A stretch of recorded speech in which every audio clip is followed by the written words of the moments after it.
Very good evening all of you. दीक्षांत IAS के YouTube channel पर मैं शंकर झा आप सभी का इस एनसीईआरटी के सेशन में स्वागत करता हूं। कल इस सेशन की शुरुआत हुई थी और आज इस सेशन का दूसरा क्लास होगा।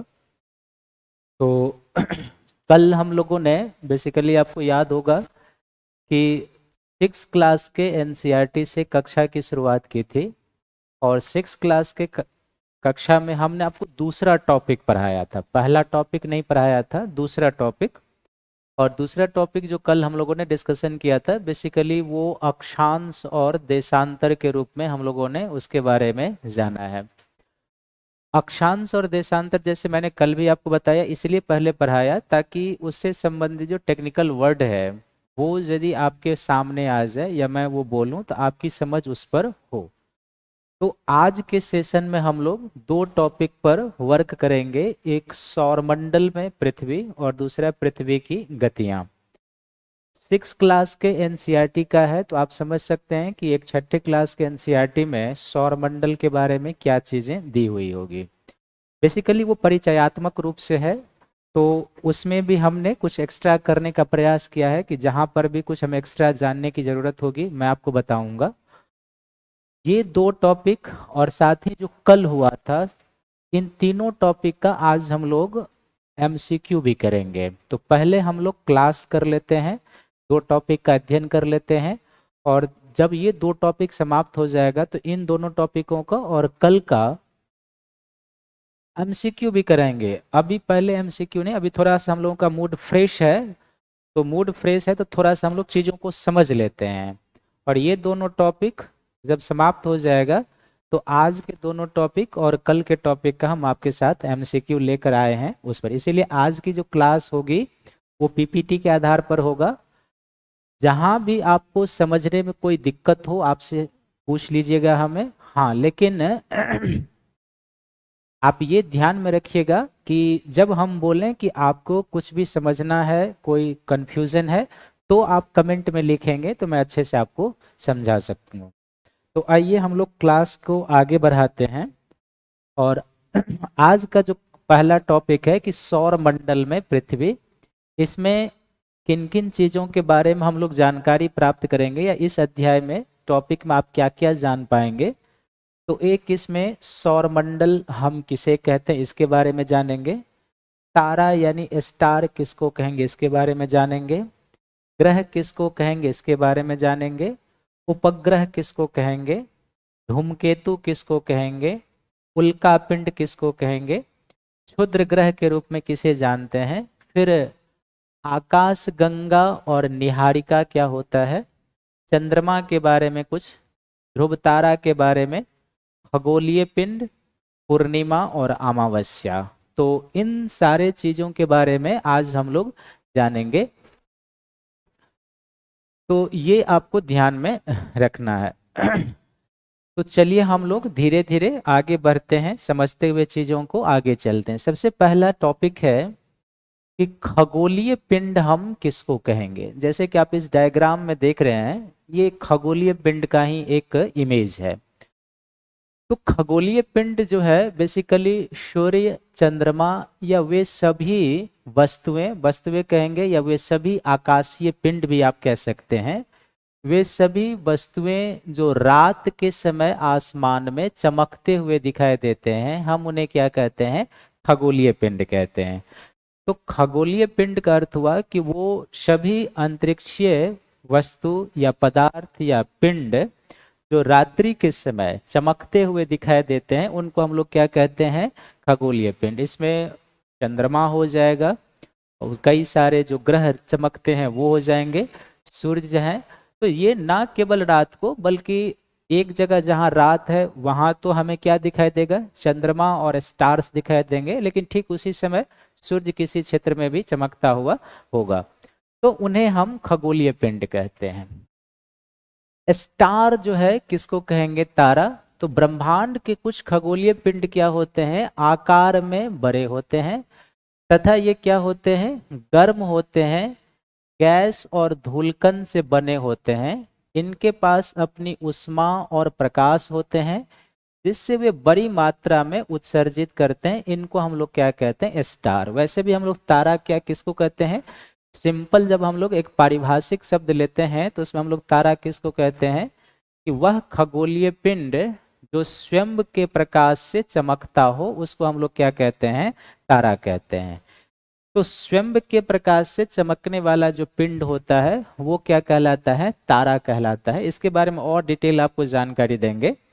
तो सूर्य भी क्या है, एक स्टार है, और हमसे अत्यधिक दूर होने के कारण हम तारों के प्रकाश या ऊष्मा को महसूस नहीं कर पाते। ये एक प्रश्न बन सकता है कि हम तारे या ऊष्मा के प्रकाश को महसूस नहीं कर पाते हैं। क्यों महसूस नहीं कर पाते हैं तारे या ऊष्मा के प्रकाश को? क्योंकि तारे हमसे काफी दूर हैं, इसलिए हम उनके प्रकाश या ऊष्मा को महसूस नहीं करते हैं, और इस अत्यंत छोटे भी वो क्या होते हैं, दिखाई देते हैं। तो दो चीजें क्लियर होनी चाहिए। खगोलीय पिंड क्या है? तो खगोलीय पिंड हम लोग कहते हैं जो आपके सामने में कि सूर्य, चंद्रमा या वो सभी वस्तुएं, आकाशीय पिंड जो रात्रि के समय हमें चमकते हुए दिखाई देते हैं, वो खगोलीय पिंड है। उन्हीं खगोलीय पिंडों से हम क्या कहते हैं, एक तारा पे चलते हैं। तो स्टार क्या होता है? नॉर्मली परिभाषा में हम लोग कहते हैं कि तारा वह खगोलीय पिंड है जो स्वयं के प्रकाश से चमकता है। लेकिन उसको जब थोड़ा सा और डिटेल में ले जाएंगे तो बेसिकली एक स्टार जो होता है ये गैस और धूलकण का बादल होता है।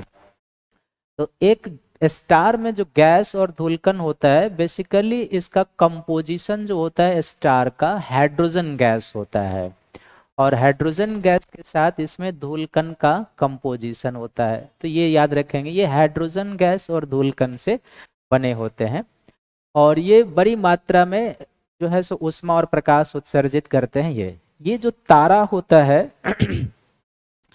एक तारे जो है ना अपने जीवन में कई अवस्थाओं से गुजरता है। तो हम थोड़ा सा एक्स्ट्रा इनपुट आपको दे रहे हैं इसमें। छठा क्लास के एनसीईआरटी में वही था, लेकिन हम तारा के बारे में आपको एक्स्ट्रा इनपुट दे रहे हैं कि एक तारा अपने जीवन में कई अवस्थाओं से गुजरता है। इसके कई जीवन अवस्थाएं होती है। सबसे पहले जो तारा की अवस्था होती है इसको हम लोग कहते हैं आद्य तारा कहते हैं, प्रोटो स्टार कहते हैं। इंग्लिश में इसको कहेंगे प्रोटो स्टार। प्रोटो स्टार से जो इसकी अगली अवस्था होती है उसको स्टार कहते हैं, तारा कहते हैं। तारा से जब ये अगली अवस्था में जाते हैं तो इसको हम लोग लाल दानव कहते हैं, रेड जैंट स्टार कहते हैं। लाल दानव से जब ये अगली अवस्था में जाते हैं तो एक स्टेज बनता है जिसको हम लोग कहते हैं सुपरनोवा। सुपरनोवा से जो है ना 3 तरह के खगोलीय पिंड बनते हैं। इसमें सुपरनोवा से एक होता है जिसको हम लोग कहते हैं श्वेत बामन स्टार कहते हैं, श्वेत बामन, व्हाइट ड्वार्फ कहते हैं, श्वेत बामन। दूसरा इसमें होता है एक न्यूट्रॉन स्टार होता है, न्यूट्रॉन तारा बनता है। और तीसरा इसमें एक होता है जिसको आप कहते हो एक तरीके से ब्लैक होल कहते हो, या कृष्ण छिद्र कहते हो, या कृष्ण पिंड कहते हो। तो एक तारा अपने जीवन चक्र में इन अवस्थाओं से गुजरता है। किसी भी तारे का जो पहला स्टेज है ये प्रोटो स्टार का है। प्रोटो स्टार में क्या होता है, जब गैस और धूलकण के बादल आपस में गुरुत्वाकर्षण के प्रभाव से जुड़ते हैं और धीरे धीरे एग्लोमरेट होने लगते हैं, तो उसे हम क्या कहते हैं, आद्य तारा की अवस्था, प्रोटो स्टार कहते हैं। इसी आद्य तारा में क्या होता है कि जब मटेरियल का एग्लोमरेशन होता है तो इसका क्या होगा, आद्य तारे का धीरे धीरे घनत्व बढ़ेगा। घनत्व बढ़ने से इसके अंदर क्या होगा, दबाव बढ़ेगा, और घनत्व और दबाव बढ़ने के कारण यहाँ पर क्या होता है, ताप की उत्पत्ति होती है। और इस ताप के प्रभाव से उस तारे में क्या होता है, नाभिकीय संलयन की क्रियाएं होती है। क्या क्रियाएं होती है तारा में, नाभिकीय संलयन की क्रिया। और इस नाभिकीय संलयन में क्या होता है कि तारे के कोर क्षेत्र में जो अवस्थित हाइड्रोजन होता है ये कन्वर्ट होता है हीलियम में, और हाइड्रोजन के हीलियम में कन्वर्ट होने के बाद वो विशाल मात्रा में ऊर्जा उत्पन्न करने लगता है, जिसको हम लोग स्टार की अवस्था कहते हैं। तो फिर से एक बार आप समझ लीजिए, इसी आद्य तारे में आगे चलकर क्या होगा, पदार्थों के एग्लोमरेशन से, समूहन से घनत्व और दबाव बढ़ेगा। और जैसे देखिए हाथ को घर्षित करते हैं तो क्या होता है, प्रेशर बढ़ा है और यहाँ पर ऊर्जा उत्पन्न होना शुरू हुआ है। तो घनत्व और दबाव बढ़ता है, जिसके कारण टेम्परेचर जनरेट होना शुरू होता है। उस टेम्परेचर के प्रभाव से नाभिकीय संलयन की क्रिया होती है। इस संलयन के प्रोसेस में हाइड्रोजन हीलियम में रूपांतरित होता है और वो जो है सो विशाल मात्रा में ऊर्जा उत्पन्न करने लगता है। तो वो तारा की अवस्था है। उसके बाद लाल दानव स्टेज होता है कि जब बहुत लंबे समय तक स्टार के फेज से गुजरेंगे तो ये तारा क्या होता है कि इसके कोर क्षेत्र में जो है सो हाइड्रोजन का एरिया कम होने लगता है और बाहरी क्षेत्र में हीलियम का आवरण बढ़ने लगता है। ये हीलियम के आवरण बाहरी क्षेत्र में बढ़ने के कारण क्या होता है कि इसका बाहरी भाग थोड़ा सा फूल जाता है, लाल दिखने लगता है। तो इस अवस्था को हम लोग कहते हैं लाल दानव, रेड जायंट की अवस्था। लाल दानव से जब ये आगे बढ़ते हैं तो सुपरनोवा। सुपरनोवा होता है कि विस्फोट होता है कि जब तारे के कोर क्षेत्र में अवस्थित ईंधन समाप्त हो जाता है। तो ईंधन उसका क्या है, हाइड्रोजन है। तो जब तारे के कोर क्षेत्र में अवस्थित हाइड्रोजन समाप्त हो जाता है तो एक मृत होते हुए तारे में विस्फोट होता है। उस विस्फोट को ही हम लोग सुपरनोवा कहते हैं। अब उस सुपरनोवा से एक परिस्थितियां बनती है, that is called white dwarf, श्वेत बामन। श्वेत बामन हम लोग कहते हैं कि जब सुपरनोवा होता है तो तारे का जो चमकीलापन होता है वो कई गुना बढ़ जाता है, व्हाइटनेस बढ़ जाती है सुपरनोवा में। और उसके कारण जो चमकीलापन नॉर्मल से बढ़ जाता है, उस स्थिति को हम लोग कहते हैं श्वेत बामन। न्यूट्रॉन स्टार होता है कि जब सुपरनोवा लगभग सूर्य के आकार वाले तारे में हो। तो जब सुपरनोवा की घटना लगभग सूर्य आकार वाले तारे में होता है, कुछ छोटे आकार के तारे में हो, तो वो क्या होता है, न्यूट्रॉन स्टार में बदल जाता है। और न्यूट्रॉन स्टार अपने अक्ष पर तेजी से घूर्णन करते हुए कभी कभी क्यों क्या होता है, वो रेडियो तरंगे उत्सर्जित करने लगती है। क्या उत्सर्जित करता है, रेडियो तरंग उत्सर्जित करता है। तो जब न्यूट्रॉन स्टार अपने अक्ष पर तेजी से घूर्णन करते हुए रेडियो तरंग उत्सर्जित करने लगे तो उस न्यूट्रॉन स्टार को क्या कहा जाता है, प्लसर कहा जाता है। तो ऐसे खगोलीय पिंड को क्या कहते हैं, प्लसर कहते हैं। यानी न्यूट्रॉन स्टार से अगला स्टेज जो हो गया प्लसर का हो गया। और ब्लैक होल होता है कि जब सुपरनोवा की घटना सूर्य से लगभग 3 गुना विशाल तारे में हो, तो सुपरनोवा लगभग बीच में होता है। तो बीच में आप इमेजिन करो विस्फोट होगा तो मटेरियल जो इस तारे का होगा वो बाहरी भाग की ओर फैलेगा और कंसंट्रेट होगा। तो इस क्रम में क्या होता है कि यदि सुपरनोवा सूर्य से लगभग 3 गुना विशाल आकार के तारे में हो तो उसके बाहरी भाग जो होते हैं इसका घनत्व काफी बढ़ जाता है। क्यों घनत्व बढ़ेगा, क्योंकि विस्फोट के बाद जो मटेरियल फैलेगा वो आउटर एरिया में जाकर केंद्रित हो जाएगा। तो इसके कारण इसका घनत्व बढ़ जाता है और घनत्व अधिक होने के कारण इसका गुरुत्वाकर्षण भी बढ़ जाता है। तो घनत्व और गुरुत्वाकर्षण अधिक होने के कारण कोई भी पार्टिकल जब इस पर फॉल करता है तो वो उससे वापस नहीं आ पाता है। ऐसे ही खगोलीय पिंड को हम क्या कहते हैं, ब्लैक होल कहते हैं। तो ये जो है एक तारे का जीवन चक्र है। सजाने के लिए भी कई बार आपको यूपीएससी में, स्टेट पीसीएस में मिलता है कि सजाइए।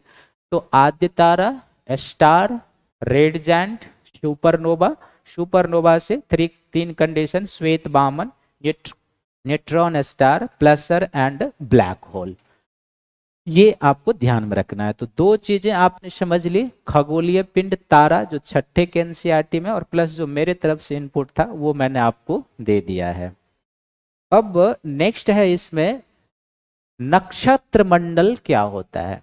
तो नक्षत्र मंडल जो होता है बेसिकली तारों के विभिन्न समूहों के द्वारा बनाई गई कुछ विविध प्रकार की आकृतियां होती है। रात को जब चांदनी रात हो, आकाश में तारे खिले हों, तो आप देखते होंगे कि कुछ तारों की आकृति बनती हुई आपको दिखाई देती है। तो तारों के कुछ समूह द्वारा, 4, 5, 6 इस तरीके के तारे के द्वारा जो बनाई गई विविध प्रकार की आकृतियां होती है, उस आकृति को हम लोग क्या कहते हैं? नक्षत्र मंडल कहते हैं। जैसे अर्सा मेजर या बिग बियर जो है एक नक्षत्र मंडल का एग्जाम्पल है। डायरेक्ट आपसे पीटी में, स्टेट पीसीएस में पूछा जा सकता है कि अर्सा मेजर या नक्षत्र मंडल क्या है, तो वो क्या है? एक अर्सा मेजर या बिग बियर क्या है? तो एक नक्षत्र मंडल है। नक्षत्र मंडल क्या है? तो नक्षत्र मंडल विभिन्न तारों के द्वारा या कुछ तारों के द्वारा बनाई गई जो विविध आकृतियां होती है, उसको हम लोग नक्षत्र मंडल कहते हैं। और इसी प्रकार का एक नक्षत्र मंडल है सप्तऋषि। ये तो आप बचपन से नाम से जानते हैं कि 7 तारों के समूह या 7 तारों के समूह द्वारा बनाई गई जो एक आकृति होती है, उसको सप्तऋषि कहते हैं। और सप्तऋषि भी क्या है? एक नक्षत्र मंडल है। तो सप्तऋषि भी एक नक्षत्र मंडल है जो 7 तारों का समूह है। और ये किसका भाग है? तो ये अर्सा मेजर जो एक नक्षत्र मंडल है उसका भाग है। इसी तरीके से नक्षत्र मंडल देखने में होता है। आप देख रहे हैं कुछ तारों के द्वारा एक विशेष प्रकार की आकृति बनाई गई है। तो कुछ तारों के द्वारा जब विशेष प्रकार की आकृति बनाई जाती है तो उसको हम लोग क्या कहेंगे? नक्षत्र मंडल। 2 एग्जाम्पल आया है नक्षत्र मंडल का, एक अर्सा मेजर और दूसरा कौन सा आया है? तो सप्तऋषि। ये दोनों जो है सो इसमें आता है, तो इसका एग्जाम्पल याद रखेंगे। क्लियर है? तारा मंडल और नक्षत्र मंडल में क्या अंतर है, इस पर हम लोग चर्चा करेंगे, आप याद रखें। तो ये क्लियर है। ये एग्जाम में डायरेक्ट प्रश्न आ जाएगा कि अर्सा मेजर क्या है, सप्तऋषि क्या है या बिग बियर क्या है, तो एक नक्षत्र मंडल है। नेक्स्ट है पोल स्टार। पोल स्टार ध्रुव तारा जो होता है, इसका दिशा सदैव फिक्स होता है और वो दिशा क्या होता है? उत्तर होता है। सुबह के समय जब आप उठते हैं तो आप देखते होंगे कि उत्तरी भाग में एक चमचमाता हुआ तारा रात को 3 बजे 4 बजे आपको कभी कभी दिखाई देगा। तो वो जो चमचमाता हुआ तारा होता है जो सदैव उत्तर दिशा में होता है, उसको हम लोग क्या कहते हैं? ध्रुव तारा कहते हैं। ठीक है। आसमान में हमेशा एक ही स्थान पर होता है, इसका दिशा भी फिक्स है, उत्तर एक ही स्थान पर होता है। सप्तऋषि की सहायता से जो 7 तारों का समूह एक नक्षत्र मंडल है, हम ध्रुव तारे के स्थिति को जान सकते हैं। और ये जो ध्रुव तारा होता है रात्रि के समय हमें दिशा निर्देशन करने में सहायक होता है, ये आप ध्यान रखेंगे। क्योंकि ये उत्तर दिशा में होता है, तो रात्रि में यदि हम कभी मार्ग भटक जाएं, हमें दिशा का ज्ञान ना हो, तो हम ध्रुव तारा को देखकर दिशा समझ सकते हैं और दिशा का निर्धारण कर सकते हैं, क्योंकि ये सदैव उत्तर दिशा में होता है। जैसे कि आप देखो, ये सप्तऋषि है जो मैंने कहा था कि 2, 4, 6, 7, ये सप्तऋषि है, 7 तारों के द्वारा बनाई गई आकृति। ये पोल स्टार है। तो सप्तऋषि का सहारा लेके हम ध्रुव तारा को देख सकते हैं या ध्रुव तारा की स्थिति का निर्धारण कर सकते हैं। ये वो डायग्राम है। जैसे कि पीछे आपको बताया गया है कि सप्तऋषि की सहायता से ध्रुव तारे की स्थिति, लोकेशन को जाना जा सकता है। तो 4-5 पॉइंट पोल स्टार के बारे में याद रखेंगे। काफी चमकीले होते हैं, उत्तर दिशा में होते हैं, स्थान फिक्स होता है। फिर क्या होते हैं कि सप्तऋषि की सहायता से जो 7 तारों का समय, उससे हम ध्रुव तारे की स्थिति को जान सकते हैं। और रात्रि के समय ये हमें दिशा निर्धारण करने में सहायक होते हैं। कैसे? क्योंकि ये उत्तर दिशा में होते हैं सदैव, तो यदि हम रात्रि में दिशा निर्धारण ना कर पा रहे हों तो हम ध्रुव तारे को देखकर समझ जाएंगे कि इस तरह उत्तर दिशा है। ये आपको ध्यान में रखना है। नेक्स्ट है सौर मंडल। तो सौर मंडल जब हम लोग बात करते हैं तो सौर मंडल में सूर्य, 8 ग्रह। 8 ग्रह क्यों? क्योंकि प्लूटो अब ग्रह की श्रेणी में नहीं है, हम उसे क्या करते हैं? पौने ग्रह की श्रेणी में रखते हैं। तो 8 ग्रह उपग्रह तथा अन्य खगोलीय पिंड जैसे क्षुद्र ग्रह, उल्का पिंड को मिलाकर सौर मंडल का निर्माण होता है, जिसे हम सौर परिवार भी कहते हैं। और उस सौर परिवार का मुखिया कौन है? सूर्य है। तो सबसे पहले सौर मंडल में क्या है कि सौर मंडल में सूर्य जो हमारा स्टार है, उसके साथ जो 8 ग्रह हैं, यानी कि बुध, शुक्र, पृथ्वी, मंगल, बृहस्पति, शनि, यूरेनस, नेपच्यून, प्लूटो नहीं क्योंकि अब वो बौने ग्रह की श्रेणी में आ गया है। फिर अन्य खगोलीय पिंड जैसे क्षुद्र ग्रह हैं, उल्का पिंड हैं, इन सब को मिलाकर किसका निर्माण होता है? सौर मंडल का निर्माण होता है। तो सौर परिवार कहेंगे। और वो जो हमारा सौर परिवार है, उस सौर परिवार का क्या होता है? सौर परिवार का मुखिया जो है सूर्य है। पौराणिक रोमन कहानियों में सोल सूर्य देवता को कहा जाता था। सौर शब्द का अर्थ सूर्य से संबंधित है, इसलिए सूर्य के परिवार को हम लोग क्या कहते हैं? सौर मंडल। कोई आपसे कह सकता है, प्रश्न पूछ सकता है कि सूर्य के परिवार को हम सौर मंडल क्यों कहते हैं?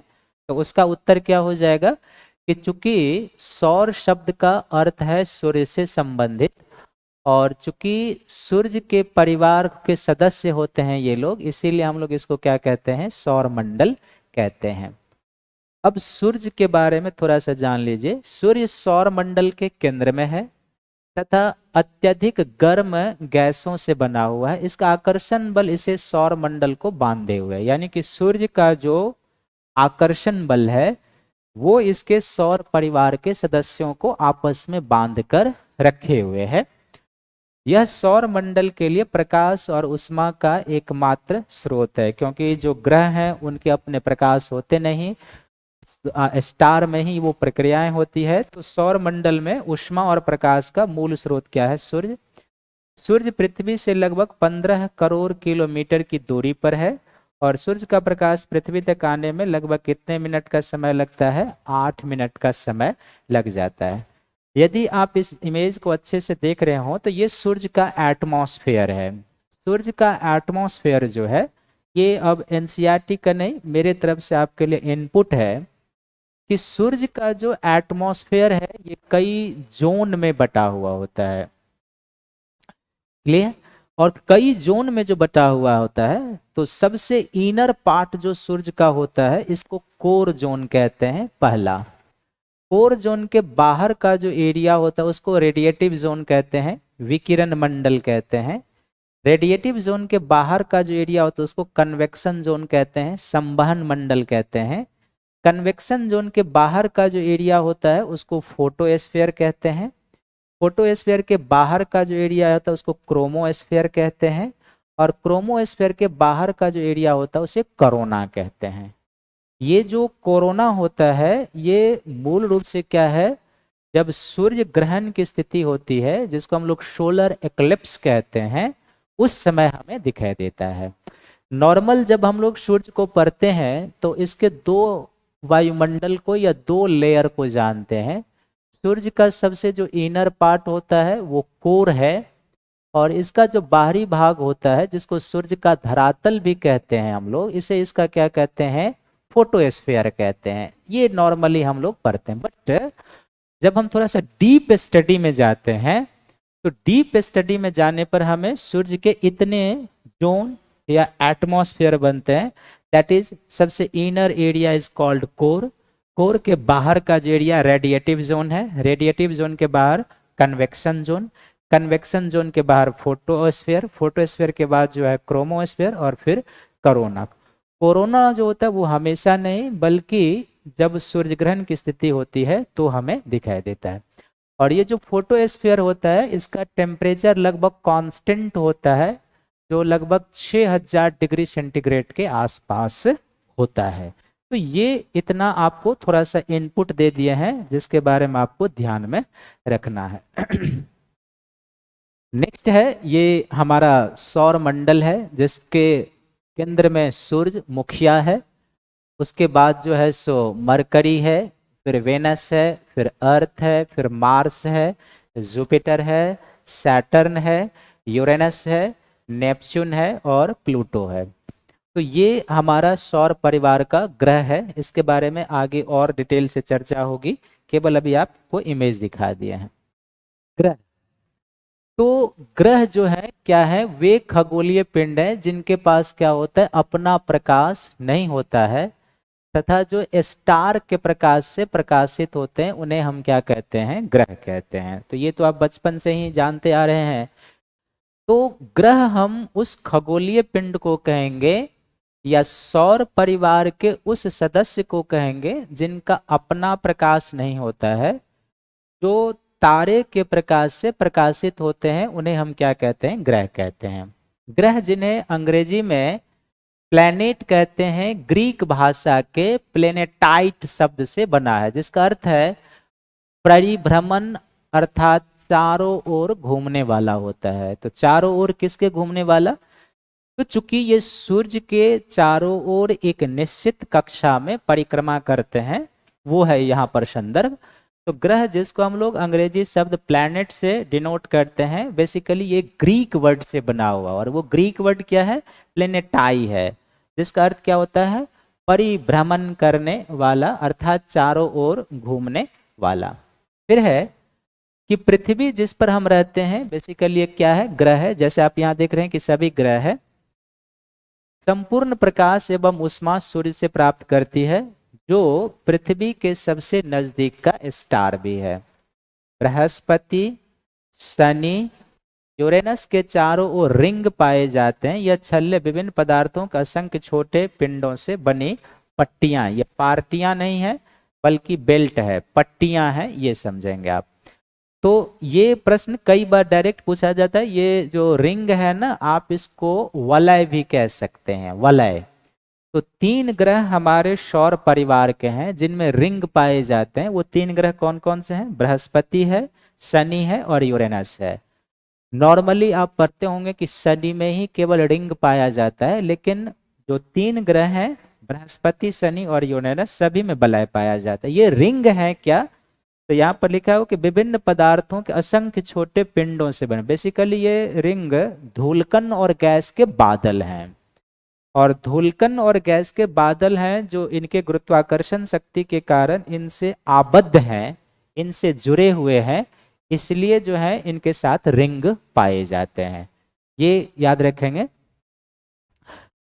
तो ये बृहस्पति, शनि और यूरेनस हो जाएगा। हमारी पृथ्वी के समान 7 अन्य ग्रह हैं जो सूर्य के प्रकाश से ऊष्मा प्राप्त करते हैं। ये क्लियर। अब देखो, थोड़ा सा हमारी तरफ से इनपुट है आपको समझने के लिए।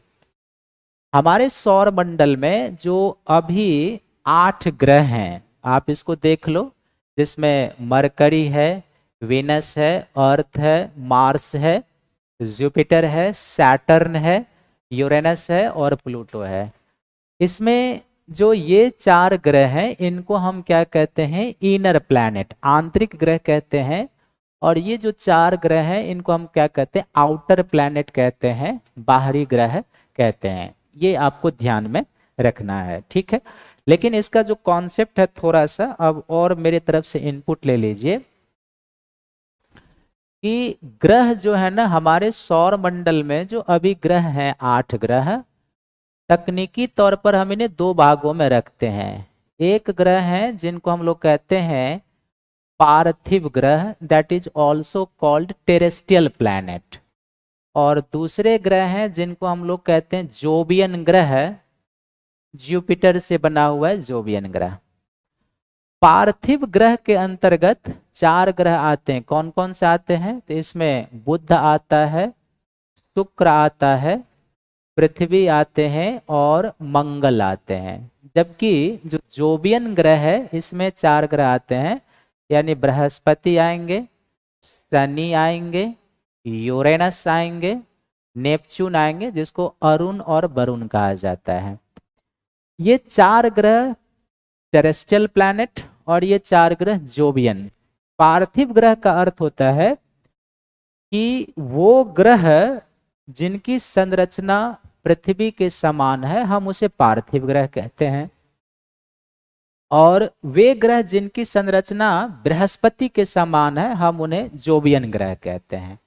तो पार्थिव ग्रह जो है ना पृथ्वी के समान है। तो पृथ्वी क्या है? ठोस, धात्विक, मेटल, कुछ नॉन धात्विक और अधात्विक पदार्थों से बना हुआ है। पृथ्वी संरचना में ठोस है।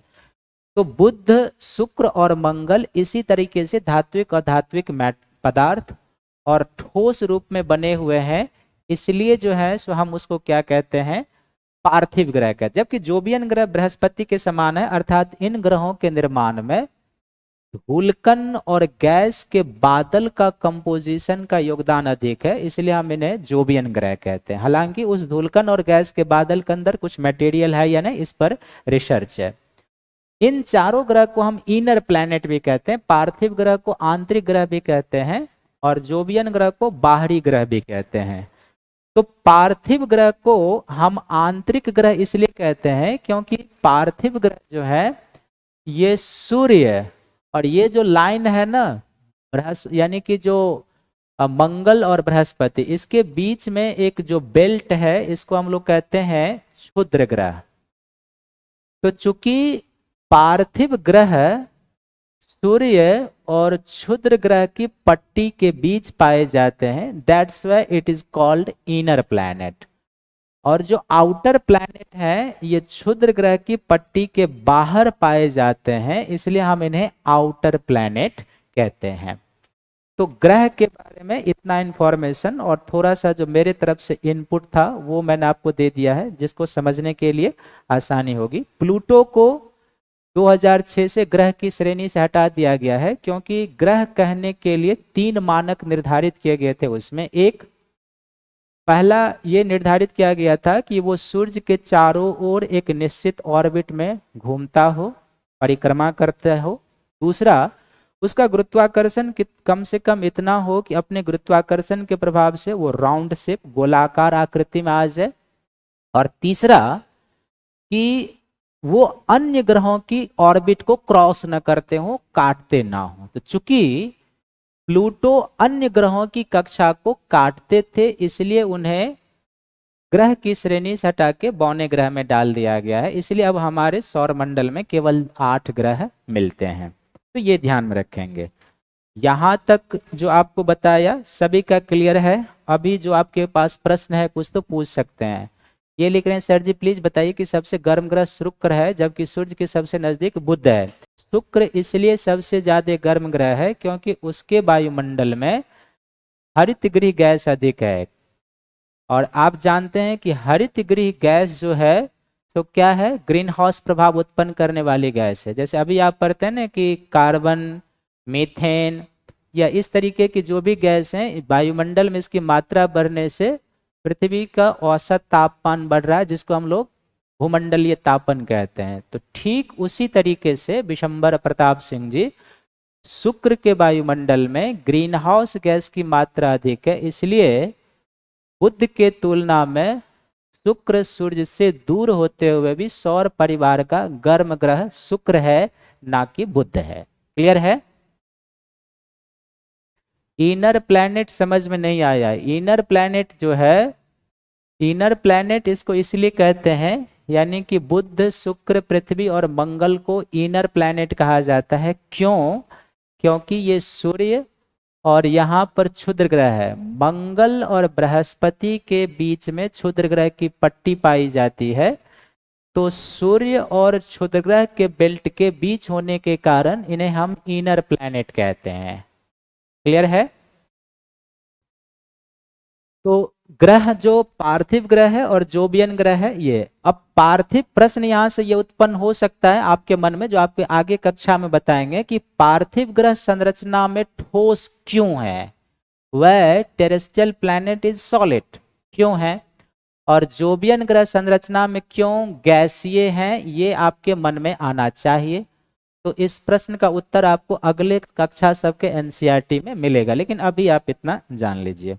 नेक्स्ट है कक्षा, ऑर्बिट।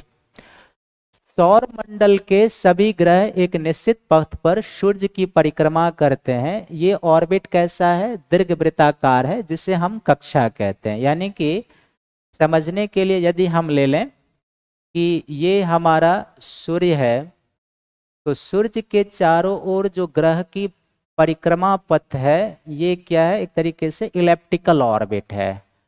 तो इसको हम लोग कहेंगे कक्षा कहेंगे, यानी कि इस ये ऑर्बिट किसका होगा, बुध का होगा, ये किसका होगा, शुक्र का होगा, ये किसका हो जाएगा, पृथ्वी का हो जाएगा। तो ऑर्बिट किसको कहेंगे कि सौर परिवार के जो ग्रह हैं,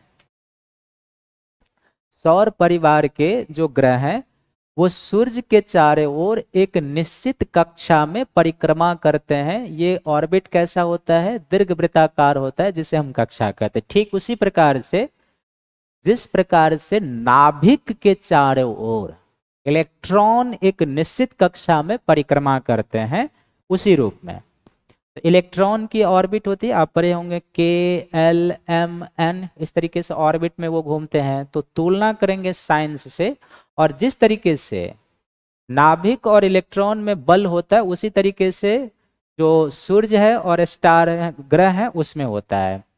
तो एक निश्चित कक्षा में सूर्य के चारों ओर जो परिक्रमा करते हैं वो ऑर्बिट है, और ये इलिप्टिकल होता है। अगला है बुध, सूर्य के सबसे नजदीक है, जिसे सूर्य के चारों ओर एक परिक्रमा पूरा करने में कितने दिनों का समय लगता है, 88 दिनों का, ये आप जानते होंगे। यानी कि अपने इस ऑर्बिट पर बुध को सूर्य की एक परिक्रमा करने में 88 दिनों का समय लगता है। शुक्र के बारे में एक लाइन रखना है याद कि पृथ्वी का जुड़वा ग्रह कहते हैं इसको। क्यों कहते हैं, क्योंकि आकार एवं आकृति पृथ्वी के समान है। जैसे पहले भी बताया कि जो बुध, शुक्र, पृथ्वी और मंगल हैं वो टेरेस्ट्रियल प्लैनेट कहलाते हैं। टेरेस्ट्रियल प्लैनेट का क्या अर्थ होता है कि वे ग्रह जो संरचना में, आकृति में पृथ्वी के जैसे हैं, उन्हें हम टेरेस्ट्रियल प्लैनेट कहते हैं। तो पृथ्वी देखने में ठोस है, संरचना में खनिज और चट्टानी पदार्थों से बना हुआ है। तो ठीक उसी तरीके से शुक्र का है, इसलिए हम लोग शुक्र को पृथ्वी का जुड़वा ग्रह कहते हैं।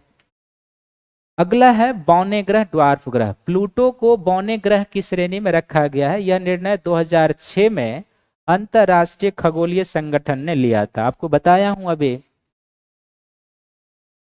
अभी आपको बताया हूं कि 3 मानक निर्धारित किए गए थे 2006 में, जब अंतरराष्ट्रीय खगोलीय संगठन की बैठक हुई थी। उसको आप फिर से एक बार समझ लीजिए कि वे ग्रह क्या कहलाएंगे, वे कहलाएंगे जो सूर्य के चारों ओर एक निश्चित कक्षा में परिक्रमा करते हों। दूसरा, उनका खुद का गुरुत्वाकर्षण शक्ति इतना होना चाहिए कि उस गुरुत्वाकर्षण, चूंकि गुरुत्वाकर्षण एक आकर्षण बल होता है जो वस्तु को अपनी ओर खींचता है, तो उसका गुरुत्वाकर्षण बल कम से कम इतना होना चाहिए कि वो क्या करे कि एक गोल आकृति में बदल सके।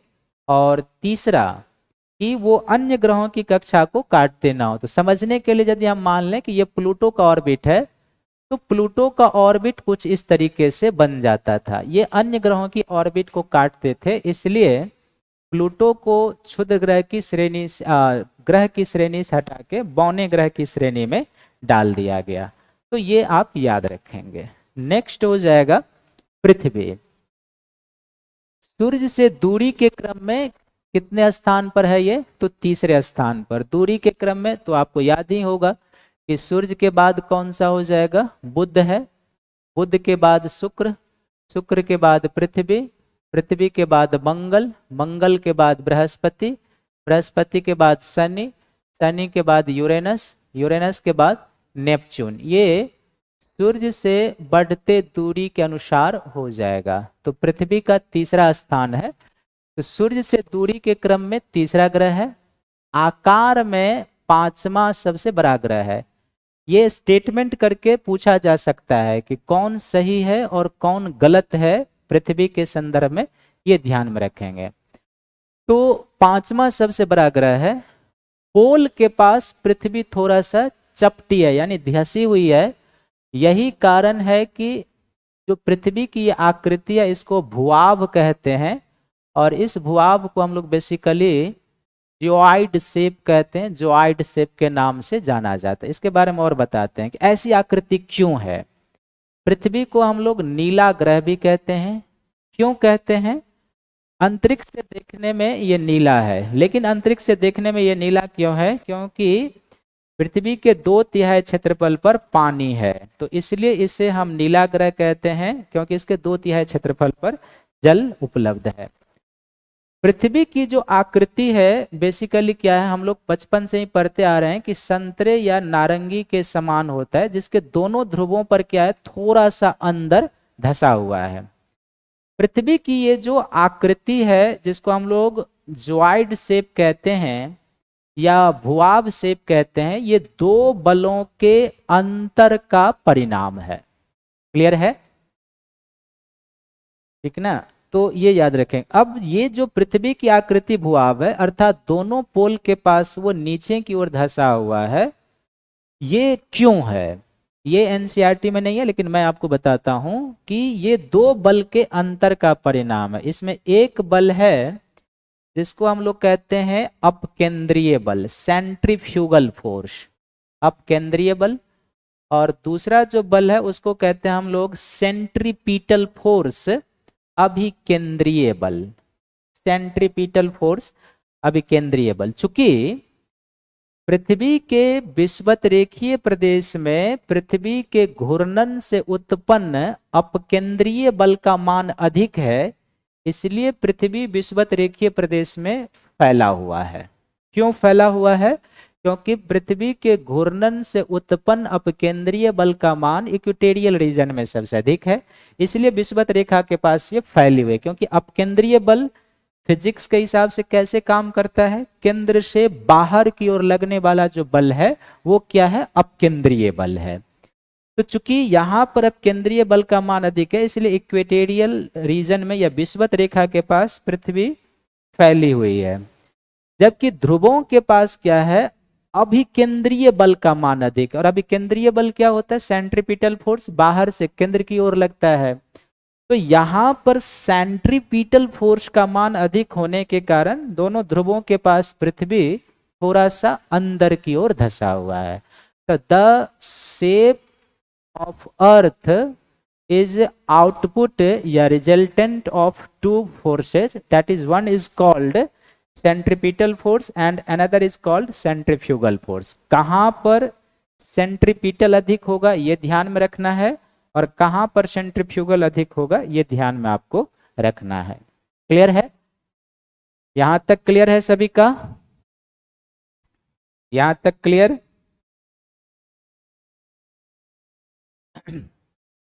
पोल पर सेंट्रीपिटल फोर्स इसलिए ज्यादा है क्योंकि पृथ्वी का विषुवत रेखीय व्यास अधिक है और ध्रुवीय व्यास कम है।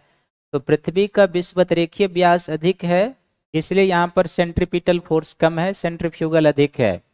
और विषुवत ध्रुवीय व्यास जो है वो कम है, तो ध्रुवीय व्यास कम होने के कारण सेंट्रीपिटल फोर्स जो है यहाँ पे अधिक है। ये दीप्ति प्रियदर्शनी आपके प्रश्नों का उत्तर है। ठीक है? आउटर प्लैनेट बता दो। आउटर प्लैनेट बताया ना? आउटर प्लैनेट आपको बताया कि 4 ग्रह जो है आउटर प्लैनेट है, यहां पर लिखा हुआ है। आउटर प्लैनेट हम लोग उसको कहेंगे जो क्षुद्र ग्रह की पट्टी के बाहर हैं, हम उन्हें आउटर प्लैनेट कहेंगे। तो क्षुद्र ग्रह की पट्टी के बाहर कौन है? बृहस्पति है, शनि है, यूरेनस है और नेपच्यून है। ये चूंकि क्षुद्र ग्रह की पट्टी के बाहर है, इसलिए हम इन्हें आउटर प्लैनेट कहते हैं।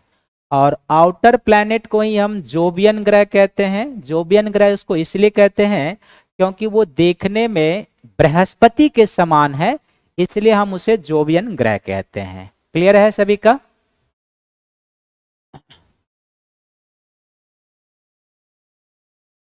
अब उपग्रह, सैटेलाइट जो आप कहते हैं उपग्रह, तो वह खगोलीय पिंड जो ग्रह के चारों ओर ठीक उसी प्रकार चक्कर लगाते हैं जिस प्रकार ग्रह सूर्य के चारों ओर चक्कर लगाते हैं, उसे हम क्या कहते हैं? उपग्रह कहते हैं। यानी कि समझने के लिए इसको एक डायग्राम के थ्रू लिया जा सकता है। पहला जो लाइन है इसको डायग्राम के थ्रू लिया जा सकता है। तो आप देख लो कि जैसे समझने के लिए आप मान लो कि ये सूर्य है, ठीक ना? तो इस सूर्य के चारों ओर क्या है कि एक निश्चित कक्षा में पृथ्वी का परिक्रमण पथ है, ये पृथ्वी का हो जाए, और पृथ्वी के चारों ओर परिक्रमण पथ में किसका हो जाए, ये चंद्रमा का हो जाए। तो जिस तरीके से एक ग्रह तारे के चारों ओर एक निश्चित कक्षा में परिक्रमा करते हैं, ठीक इसी प्रकार वह खगोलीय पिंड, वह आकाशीय पिंड जो ग्रह के चारों ओर एक निश्चित कक्षा में परिक्रमा करते हैं, हम उसे उपग्रह कहते हैं। जैसे चंद्रमा ठीक उसी तरह से पृथ्वी के चारों ओर एक निश्चित ऑर्बिट में परिक्रमा करती है, जिस प्रकार पृथ्वी सूर्य के चारों ओर एक निश्चित ऑर्बिट में परिक्रमा करती है। इसलिए चंद्रमा को पृथ्वी का प्राकृतिक उपग्रह भी हम लोग कहते हैं। क्लियर है? तो उपग्रह जो है वैसे दो तरीके का होता है, एक प्राकृतिक और एक कृत्रिम उपग्रह। कृत्रिम उपग्रह जिसे आप सैटेलाइट कहते हैं, जिसे हम प्रक्षेपित करते हैं।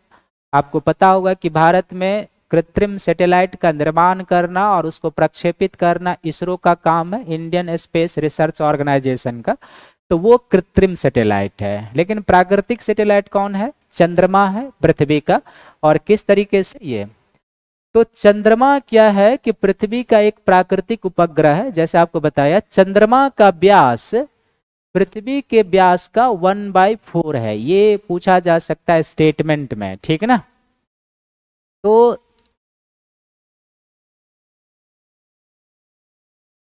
29 जुलाई 1969 होगा या 21 जुलाई 1960, वो टॉपिक जब जाएगा तो आपको बता देंगे, ठीक ना? तो ये क्या है कि 1/4 है, यह हमसे 3,84,400 किलोमीटर दूर है। हमसे दूर होने का अर्थ है कि चंद्रमा पृथ्वी से, यानी कि चंद्रमा पृथ्वी से कितना दूर है? 3,84,400 किलोमीटर दूर है। नील आर्मस्ट्रांग पहले व्यक्ति थे जो 29 जुलाई 1969 को सबसे पहले चंद्रमा की सतह पर कदम रखे थे। सभी को पता होगा, ये कहने की कोई जरूरत नहीं है। चंद्रमा पृथ्वी का एक चक्कर लगभग 27 दिनों में पूरा करता है और इतने ही समय में अपने अक्ष पर एक घूर्णन भी पूरा कर लेता है। यही कारण है कि चंद्रमा का सदैव एक ही भाग दिखाई देता है। ये एक रीजनिंग वाला पीटी का प्रश्न हो जाएगा, रीजनिंग बेस्ड क्वेश्चन। प्रश्न आपसे ये हो सकता है कि चंद्रमा का सदैव एक ही भाग क्यों दिखाई देता है? इसका क्या उत्तर होगा कि चंद्रमा का सदैव एक ही भाग, आप देखते होंगे कि वो चाहे वो पूर्णिमा हो या जो एक एकादशी की तिथि होती है वो हो, आप देखते होंगे कि वो उभर खाबर कुछ छाया क्षेत्र है, उसमें एक पेड़ जैसा दिखाई देता होगा। हमेशा आपको क्या होगा कि एक ही साइड दिखाई देता होगा। तो उसका रीजन यहाँ पर लिखा हुआ है कि चूंकि चंद्रमा का पृथ्वी के चारों ओर परिक्रमण और अपने अक्ष पर घूर्णन दोनों जो है एक ही समय में पूरा कर लिया जाता, और वो समय कितने दिन का है? 27 दिनों का। तो चूंकि चंद्रमा 27 दिन में एक परिक्रमण पूरा करते हैं पृथ्वी के चारों ओर, उतने ही समय में अपने अक्ष पर एक घूर्णन भी पूरा कर लेते हैं। इसलिए चंद्रमा का सदैव एक भाग ही हमें दिखाई देता है, जो यहाँ पर है। तो ये चंद्रमा के बारे में इंफॉर्मेशन है। स्टेटमेंट करके भी पीटी का प्रश्न बनाया जा सकता है स्टेट पीसीएस में और यूपीएससी में भी, कि चंद्रमा के बारे में क्या सही है। पहला स्टेटमेंट, चंद्रमा का व्यास पृथ्वी के व्यास का 1/4 है, लेकिन अंक बदले जा सकते हैं। यह हमसे यानी पृथ्वी से इतना किलोमीटर दूर है। चंद्रमा का सदैव एक ही भाग दिखाई देता है, या कुछ स्टेटमेंट बदलकर जो है यहाँ पर प्रश्न बनाए जा सकते हैं। तो ये उपग्रह। नेक्स्ट है, चंद्रमा पर जीवन के लिए अनुकूल परिस्थितियां नहीं है, क्योंकि यहाँ न पानी और न वायु है। इसकी सतह पर पर्वत मैदान है जो चंद्रमा की सतह पर छाया बनाते हैं। जैसे मैंने आपको कहा कि अभी कि चंद्रमा का जो सदैव एक ही भाग दिखाई देता है, वो बेसिकली क्या है कि वो पर्वत और जो यहाँ पर मैदान कुछ इस तरीके के भूदृश्य हैं, लैंडस्केप हैं, तो उस भूदृश्य के कारण जो छाया बनता है वो क्या होता है, यहाँ पे इसमें एक छाया का निर्माण करते हैं। तो ये है, और यहाँ पर लाइफ एग्जिस्ट नहीं करता या उसकी संभावना नहीं है, क्योंकि अभी ठोस रूप पर पानी और वायु जो दोनों जीवन के लिए जरूरी है उसका प्रमाण हमें नहीं मिला है। क्षुद्र ग्रह, क्षुद्र ग्रह क्या है? तो ग्रहों के अतिरिक्त असंख्य छोटे पिंड भी सूर्य के चारों ओर चक्कर लगाते हैं। इन पिंडों को हम लोग क्या कहते हैं? क्षुद्र ग्रह कहते हैं। यह मंगल और बृहस्पति के कक्षा के मध्य पाए जाते हैं। वैज्ञानिकों के अनुसार क्षुद्र ग्रह ग्रह के टूटे हुए भाग हैं जो बहुत वर्ष पहले विस्फोट के बाद ग्रह से टूटकर अलग हो गए थे। तो क्षुद्र ग्रह जो है, पहला आपको ये ध्यान रखेंगे कि क्षुद्र ग्रह भी जो है सूर्य के चारों ओर ग्रह के समान परिक्रमा करते हैं। एक ऑर्बिट में क्षुद्र ग्रह भी क्या करते हैं? ग्रह के समान परिक्रमा करते हैं। दूसरा, क्षुद्र ग्रह जो है ये क्या है? तो दो ग्रहों की कक्षा के बीच पाए जाते हैं, मंगल और बृहस्पति के बीच। जैसे आप यहाँ पर देख रहे होंगे, ये जुपिटर है और ये मार्स है, यहाँ पर लिखा हुआ है मार्स। तो मंगल और बृहस्पति की कक्षा के बीच ये जो आप चमकता हुआ एक राउंड शेप देख रहे हैं, ये क्षुद्र ग्रह का बेल्ट है। और क्षुद्र ग्रह जो है ये बेसिकली क्या है? वैज्ञानिकों की मान्यता, खगोलविद की मान्यता, एस्ट्रोनॉमर्स की मान्यता कि ये ग्रह के ही टूटे हुए भाग हैं जो बहुत पहले ग्रह में विस्फोट के कारण उनसे टूटकर उनके हिस्से अलग हो गए। तो क्षुद्र ग्रह पर भी स्टेटमेंट बनाया जा सकता है कि क्षुद्र ग्रह के बारे में क्या सही है। पहला, ये सूर्य के चारों ओर घूमते हैं ग्रह के समान। दूसरा, ये ग्रह के ही टूटे हुए भाग हैं। तीसरा, ये मंगल और बृहस्पति की कक्षा के बीच पाए जाते हैं। कौन सा सही है, कौन सा गलत है, इस तरीके से पूछा जा सकता है। स्टेट पीसीएस में यह भी पूछा जा सकता है कि क्षुद्र ग्रह किन दो ग्रहों की कक्षा के बीच पाए जाते हैं, तो वो क्या हो जाएंगे? मंगल और बृहस्पति हो जाएंगे, ये याद रखेंगे। तो ये बेल्ट है। ये बड़े डायग्राम में आप देख सकते हैं कि ये जो चमकता हुआ एरिया है इसी को हम लोग क्या कहते हैं? क्षुद्र ग्रह की पट्टी कहते हैं। नेक्स्ट है उल्का पिंड। ये आप देख रहे हैं कि ये उल्का पिंड का डायग्राम है। तो सूर्य के चारों ओर चक्कर लगाने वाले पत्थर के छोटे छोटे टुकड़ों को क्या कहते हैं? उल्का पिंड कहते हैं। यानी कि जो उल्का पिंड होते हैं वह भी सूर्य के चक्कर लगाते हैं। क्षुद्र ग्रह भी सूर्य के चक्कर लगाते हैं, ग्रह भी सूर्य के चक्कर लगाते हैं। तो उल्का पिंड सूर्य के चारों ओर चक्कर लगाने वाले छोटे छोटे किसके टुकड़े हैं? पत्थर के टुकड़े हैं। कभी कभी ये पृथ्वी के काफी नजदीक में भी आ जाते हैं, यानी पृथ्वी के वायुमंडल में प्रवेश कर जाते हैं, तो पृथ्वी पर गिरने की प्रवृत्ति होती है। इस प्रक्रिया के दौरान वायु के साथ घर्षण होने के कारण ये गर्म होकर जल जाते हैं, जिसके फलस्वरूप चमकदार प्रकाश उत्पन्न होता है। नॉर्मली जब हम अपने वायुमंडल की संरचना को पढ़ते हैं तो हम पढ़ते हैं ना कि हमारा वायुमंडल 5 परतों में बटा हुआ है। जो सबसे नीचे है क्षोभ मंडल, उसके ऊपर समताप मंडल, उसके ऊपर मध्य मंडल, उसके ऊपर आयन मंडल। तो कभी कभी ये उल्काएं वैसे पृथ्वी तक आ नहीं पाते, क्योंकि इन उल्काओं का प्रवेश जब पृथ्वी के आयन मंडल में होता है तो आयन मंडल की जो वायु होती है वो विद्युत आवेशित होती है, इलेक्ट्रिकली चार्ज होता है, क्योंकि वहां पर आयन की उपस्थिति होती है। तो उस आयनिक वायु के संपर्क में आने के कारण उसके घर्षण से ये उल्कापिंड जल उठते हैं, इसलिए ये पृथ्वी तक नहीं आ पाते हैं। और उनके जलने से जो चमकदार प्रकाश उत्पन्न होता है या प्रकाश उत्पन्न होता है वो एक लाइटनिंग के रूप में हमें दिखाई देता है। ये उल्का पिंड है। कई बार आप समाचार पत्रों में पढ़ते होंगे कि ये उल्का पिंड जो है सो आने वाला है, इस तरीके से। आकाश गंगा, ये गैलेक्सी का डायग्राम है।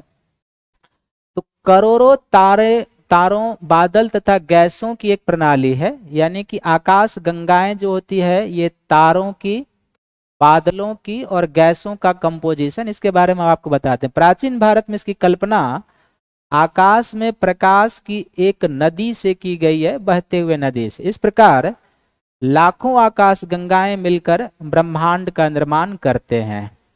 तो गैलेक्सी जो होता है, जैसे आप जो यहाँ पर देखे हैं, बेसिकली जो आकाश गंगाएं होती है ये धूलकण और गैस के बादल होते हैं। धूलकण और प्लस क्या होते हैं, ये गैस के बादल। और जब आप इसको थोड़ा सा कॉन्सेप्चुअली आगे ले जाएंगे तो इस धूलकण और गैस के बादल को ही हम लोग क्या कहते हैं, निहारिका कहते हैं। निहारिका, इसको इंग्लिश में नेबुला कहा जाता है। तो गैलेक्सी जो होता है बेसिकली धूलकण और गैस का बादल ही होता है। ठीक है, धूलकण का बादल ही होता है जिसको हम लोग क्या कहते हैं, निहारिका या नेबुला कहते हैं। किसी निहारिका या नेबुला का जो बीच का मटेरियल होता है, तो इस बीच का जो मटेरियल होता है निहारिका या नेबुला के, उसके सेंटर मटेरियल से तारे का निर्माण होता है। सेंटर मटेरियल जो होता है निहारिका का, गैलेक्सी का, उससे तारे का निर्माण होता है। और उसके आउटर मटेरियल के एग्लोमरेशन से ग्रह का निर्माण होता है। जो मॉडर्न कॉन्सेप्ट है ये यही है, यानी कि निहारिका के अंदर ही क्या होता है निहारिका के अंदर क्या होता है कि उसका जो सेंट्रल पॉइंट का मटेरियल होता है वो बेसिकली तारे को निर्मित करता है, और जो उसके बाहरी भाग का मटेरियल होता है वो ग्रह को निर्मित कर। जैसे हमारे सौरमंडल के संदर्भ में देखेंगे तो हमारे जो सौरमंडल है उसके आकाश गंगा का नाम क्या है, तो उसके आकाश गंगा का नाम है दुग्ध मेखला, या इसको हम लोग मिल्की वे कहते हैं। ये हमारे गैलेक्सी का नाम है। और इस गैलेक्सी के सेंटर में कौन है, सूर्य है। और सूर्य के चारों तरफ कौन है, 8 ग्रह हमें मिलते हैं। तो दुग्ध मेखला जो आकाश गंगा हमारा गैलेक्सी है, इस गैलेक्सी के सेंटर पार्ट के मटेरियल से सूर्य बना हुआ है, और इसके बाहरी पार्ट के मटेरियल के एग्लोमरेशन से ग्रह बने हुए हैं। ये कॉन्सेप्ट आपको ध्यान में रखना है।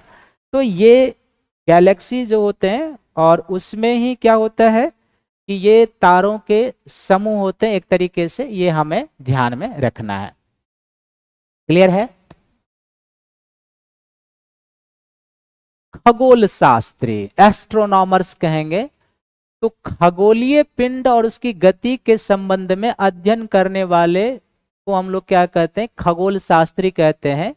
प्राचीन भारत में आप इतिहास पढ़ते होंगे तो आर्यभट्ट का नाम पढ़ते होंगे आप एक खगोल शास्त्री के रूप में। आर्यभट्ट हो, ब्रह्मगुप्त के बारे में आप पढ़ते होंगे, वराह मिहिर के बारे में पढ़ते होंगे। ये सभी क्या होंगे, एक तरीके से खगोलज्ञ, ज्योतिषाचार्य, इस तरीके से ये जाने जाते हैं। तो ऐसे लोग जो खगोलीय पिंड और उसकी गति के संबंध में अध्ययन करते हैं उनको हम लोग क्या कहते हैं, खगोल शास्त्री के नाम से जानते हैं। तो ये था 6 क्लास का एनसीईआरटी का। और 6 क्लास के एनसीईआरटी में बहुत नॉमिनल चीज़ें दी हुई है, वो हमने बताया। जहां मुझे लगा कि थोड़ा सा आपको और जानना चाहिए वो हमने आपको बता दिया। एक पूर्णिमा और अमावस्या के बारे में आप जान लीजिए जो इसमें है। तो पूर्णिमा और अमावस्या का जो कॉन्सेप्ट है, ये जैसे कि मान लीजिए कि हमारी पृथ्वी है, और इस पृथ्वी के चारों ओर जो है वो किसकी ऑर्बिट है, चंद्र की ऑर्बिट है। ये चंद्र का मान लीजिए, और यहाँ पर सूर्य, तो सूर्य के चारों ओर जो ऑर्बिट है वो किसकी ऑर्बिट हो जाएगी, पृथ्वी की हो जाएगी, इस तरीके से। तो यहाँ से प्रकाश निकलेगा, तो चंद्रमा की स्थिति यदि यहाँ पर है, ठीक ना, तो इस स्थिति में सूर्य से जो प्रकाश आएगा तो चंद्रमा के कौन से भाग को प्रकाशित करेगा, जो सूर्य के सामने में होगा। पृथ्वी के तरफ का जो भाग होगा वो क्या होता है, अंधकार में चला जाएगा। तो ऐसी स्थिति को हम लोग अमावस्या के नाम से जानते हैं। ठीक है, अमावस्या।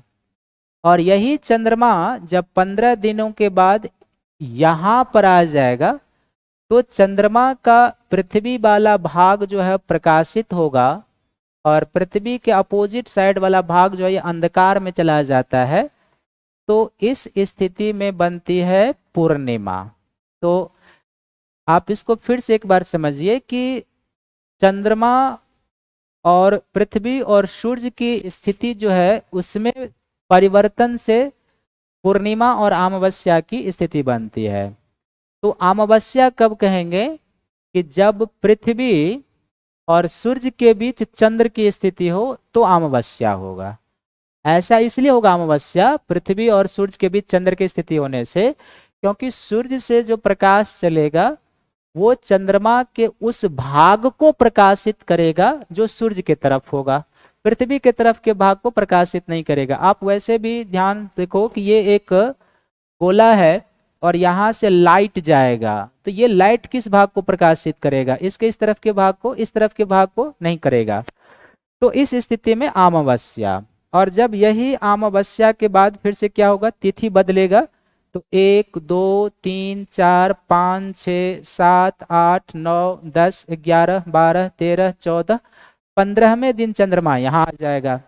तो जब 15वें दिन चंद्रमा यहाँ आ जाएगा तो चंद्रमा का इस स्थिति में यदि कोई भी भाग प्रकाशित होगा तो वो पृथ्वी के तरफ का भाग प्रकाशित होगा, इस तरफ का भाग अंधकार में चल जाएगा।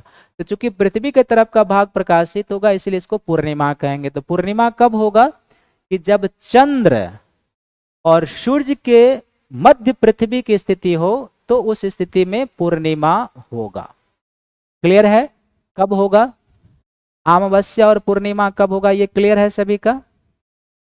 तो इस स्थिति में अमावस्या और पूर्णिमा होगा। और फिर क्या होगा? 15 दिन हो चुका है, 1 2 3 4 5 6 7 8 9 10 यानी 11 12 13 14 15वें दिन फिर से यहाँ चंद्रमा आ जाएगी, तो फिर से अमावस्या, फिर आगे बढ़ेगी, यहाँ फिर पूर्णिमा, इस तरीके से। तो इसको हम लोग क्या कहते हैं? चंद्रकला कहते हैं। चंद्रकला कहने का अर्थ होता है कि अमावस्या के बाद चंद्रमा का प्रकाशित भाग बढ़ेगा। तो जब चंद्रमा यहाँ से लेके यहाँ तक आएगा तो ये कहलाएगा शुक्ल पक्ष। ये क्या कहलाएगा? शुक्ल पक्ष। अब पूर्णिमा हुआ है तो चंद्रमा का प्रकाशित भाग कम होना शुरू होगा। तो जब चंद्रमा का प्रकाशित भाग यहाँ से यहाँ तक कम होगा और पूर्ण अंधकार की अमावस्या वाली तिथि होगी, इस स्थिति को हम लोग कहते हैं शुक्ल पक्ष। अर्थात शुक्ल पक्ष किसको कहेंगे? कि जब चंद्रमा का प्रकाशित भाग धीरे धीरे कम होने लगता है तो वो क्या कहलाता है? शुक्ल पक्ष।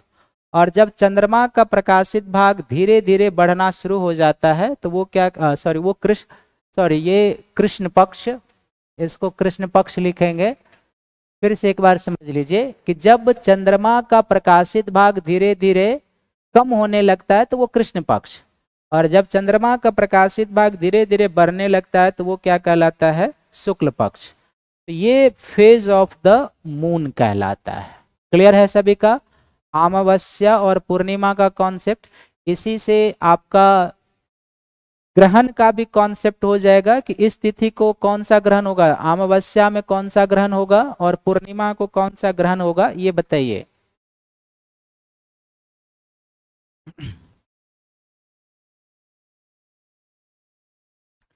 क्लियर है यहां तक सभी का? कोई डॉट आपके मन में है तो पूछ सकते हो, नहीं तो आगे बढ़ेंगे। नेक्स्ट है पृथ्वी की गतियां। तो पृथ्वी की गतियां वाले जो टॉपिक है इसमें आप दो चीज जानेंगे कि पृथ्वी की जो घूर्णन गति और उसका प्रभाव है वो, और फिर पृथ्वी की परिक्रमण गति और उसका जो प्रभाव है वो, ये दो चीज आप इसमें जानेंगे। तो आइए इससे संबंधित चीजों को हम लोग जानते हैं। सबसे पहले क्या है? पृथ्वी का अक्ष, एक्सिस ऑफ द अर्थ, इसके बारे में कल भी हमने आपको बताया था। तो ये जो है ना, ये क्या है? पृथ्वी का अक्ष है, जो आप डायग्राम में देख रहे हैं, ये क्या है? पृथ्वी का एक्सिस है।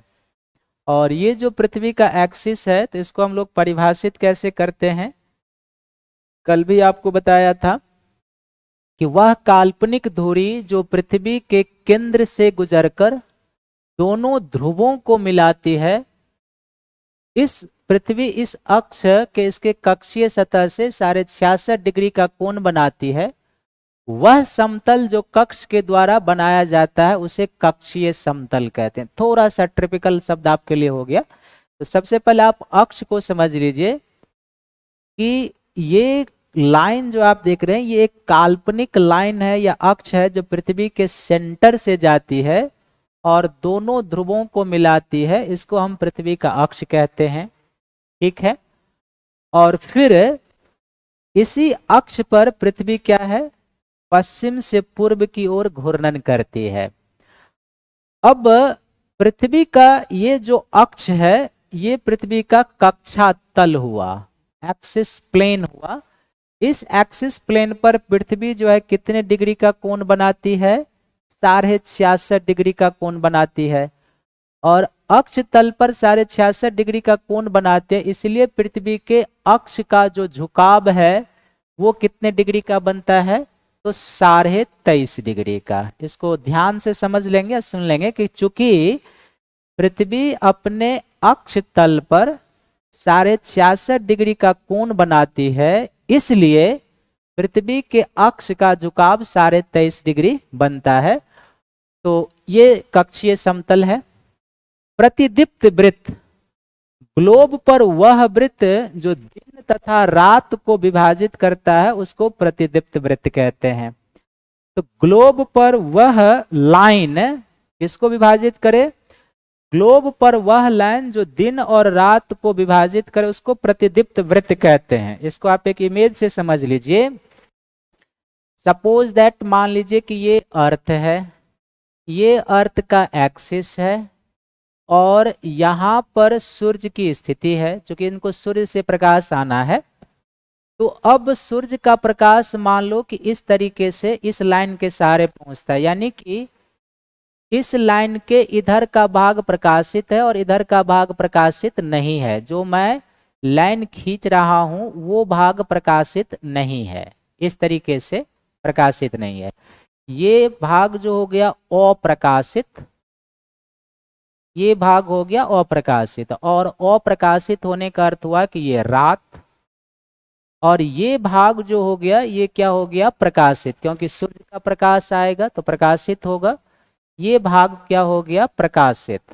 और प्रकाशित होने का क्या अर्थ हो गया, दिन का एरिया है ये।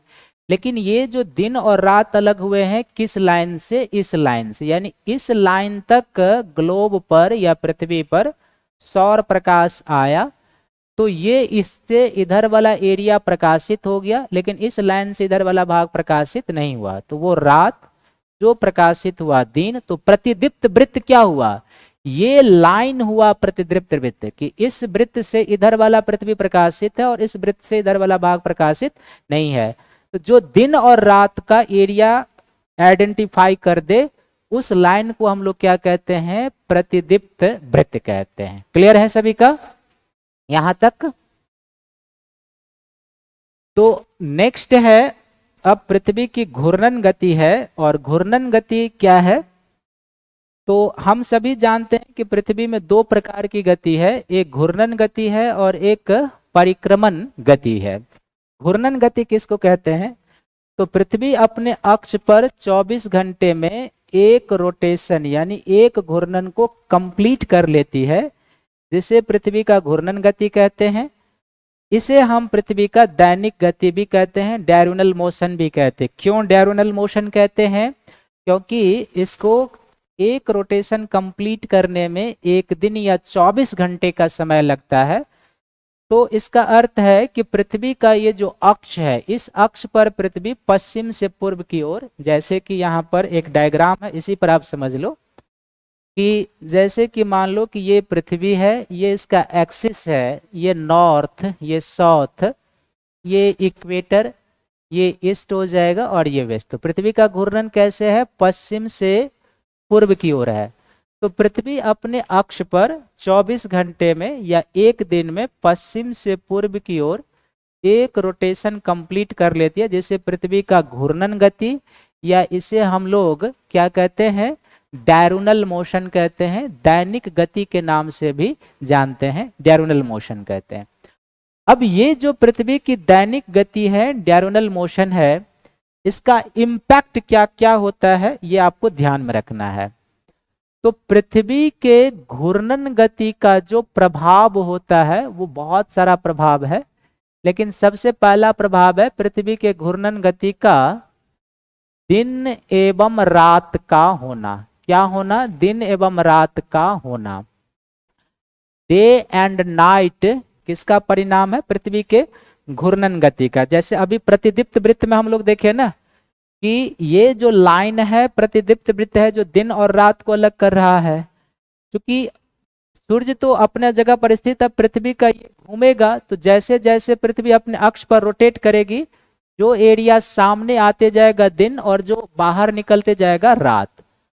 तो दिन और रात का होना जो है वो पृथ्वी के घूर्णन गति का परिणाम है। लेकिन दिन और रात की लंबाई, length of the day and night is the resultant of dot dot dot. किसका? ये आपको बताना है। तो पृथ्वी के घूर्णन गति का जो पहला परिणाम है वो क्या है? दिन और रात का होना। दूसरा पृथ्वी के घूर्णन गति का जो परिणाम है वो ये है कि पृथ्वी के घूर्णन गति के कारण ही भूचुंबकत्व की उत्पत्ति होती है। भूचुंबकत्व की उत्पत्ति, जियो मैग्नेटिज्म की उत्पत्ति जो होती है इसी के कारण। हालांकि दूसरा पॉइंट एनसीईआरटी में नहीं दिया हुआ है, अब हम आपको थोड़ा सा अपने तरफ से इनपुट दे रहे हैं।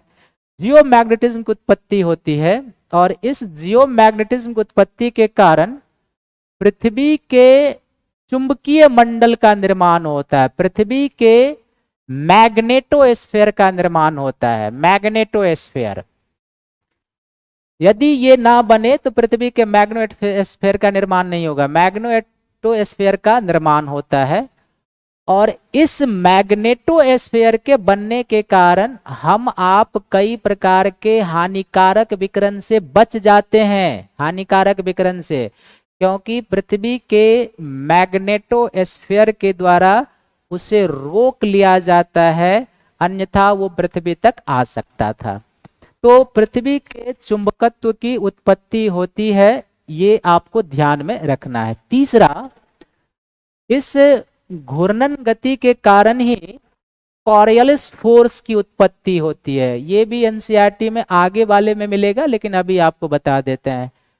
घूर्णन गति के ही कारण क्या होता है? कॉरियोलिस बल की उत्पत्ति होती है, कॉरियोलिस फोर्स की। ये फ्रांसीसी साइंटिस्ट कॉरियोलिस के नाम पर है, क्योंकि उन्होंने ही सबसे पहले बताया था कि अर्थ के रोटेशन से एक स्यूडो फोर्स, एक आभासी बल की उत्पत्ति होती है। उस आभासी बल को हम लोग क्या कहते हैं?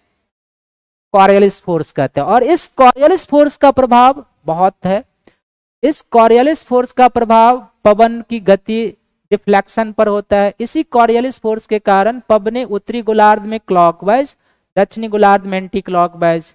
इसी कॉरियोलिस फोर्स के कारण साइक्लोन में पवने उत्तरी गोलार्ध में एंटी क्लॉकवाइज और दक्षिणी गोलार्ध में क्लॉकवाइज। इसी कॉरियोलिस फोर्स के कारण एंटी साइक्लोन में पवने उत्तरी गोलार्ध में क्लॉकवाइज और दक्षिणी गोलार्ध में एंटी क्लॉकवाइज। तो जब आप आगे की कक्षा में जाएंगे तो आपको बताएंगे। और इस पृथ्वी के घूर्णन गति का परिणाम महासागरीय जलधाराओं के उत्पत्ति पर भी है। महासागरीय जलधारा के उत्पत्ति पर, ओशियन करंट पर भी इसका प्रभाव है। इसी महासागरीय जलधारा के कारण जो देखेंगे आगे कॉरियोलिस फोर्स उत्पन्न होगा पृथ्वी के घूर्णन से। महासागरीय जलधाराएं उत्तरी गोलार्ध में क्लॉकवाइज चलेगी और दक्षिणी गोलार्ध में वो एंटी क्लॉकवाइज डायरेक्शन में चलती है। और पांचवा, इस पृथ्वी के घूर्णन गति से अपकेंद्रीय बल उत्पन्न होता है और वो अपकेंद्रीय बल ज्वार भाटा को उत्पन्न करता है। ये भी आप जान लीजिए। यानी कि पृथ्वी के घूर्णन गति से उत्पन्न बल या पृथ्वी के घूर्णन गति से उत्पन्न जो सेंट्रीफ्यूगल फोर्स होता है, वो सेंट्रीफ्यूगल फोर्स क्या उत्पन्न करता है? ज्वार भाटा को उत्पन्न करता है।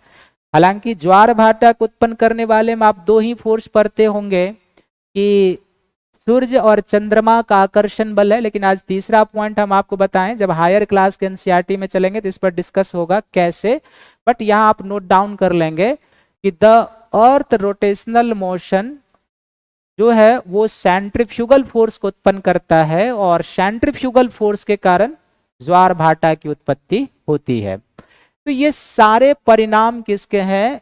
पृथ्वी के परिक्रमण गति के हैं।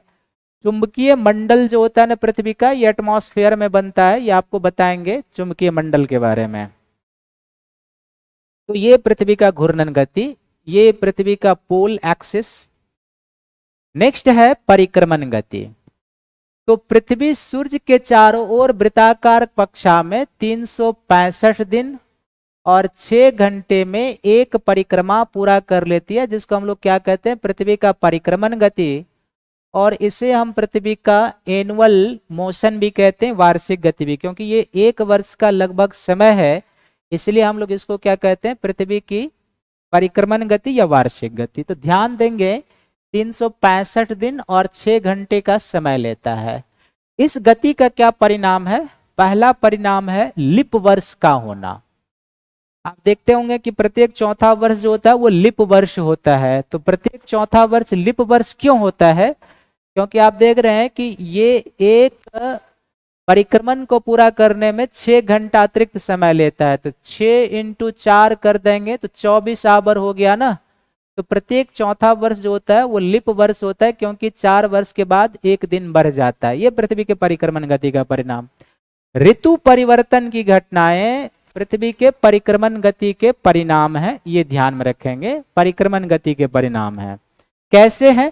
इस डायग्राम में है, आप आगे जाएंगे अगले डायग्राम पर लेंगे तो वो उपसौर और अपसौर का होना भी इसी का परिणाम है। उपसौर हम लोग क्या कहते हैं? जब पृथ्वी सूर्य के सबसे क्या हो, नजदीक हो तो उपसौर, और जब सबसे दूर हो तो अपसौर। तो ये इलेप्टिकल ऑर्बिट है उसके कारण, तो वो है विषुव, जिसको आप वर्नल इक्विनोक्स कहते हैं। विषुव की घटना इसी के कारण होती है। सूर्य का उत्तरायण और दक्षिणायन। सूर्य के उत्तरायण और दक्षिणायन का अर्थ है कि जब पृथ्वी का उत्तरी ध्रुव सूर्य के सामने में है तो वो सूर्य का उत्तरायण, और जब पृथ्वी का दक्षिणी ध्रुव सूर्य के सामने में है तो वो सूर्य का क्या कहलाता है? दक्षिणायन कहलाता है।